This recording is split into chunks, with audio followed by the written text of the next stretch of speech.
Glavni razlog zašto sam se odlučila da ostanem u Srbiji je prisustvo dragih ljudi i želim da dam svoj doprinos k izgradnji budućnosti ove zajednice. Takođe, primetan je napredak u poslovnoj sferi, dolazak inostranih kompanija i rast u poslovnom segmentu. Dokle god ima takvog prostora, na meni je da ostanem.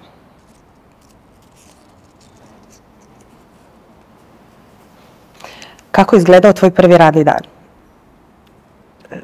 Moj prvi radni dan je prošao iznenađujuće dobro. Naime, bio je dan samo nakon mog diplomiranja i imala sam sreću da karijeru započnem u takvom timu koji daje ozbiljan prostor za napredak i usavršavanje.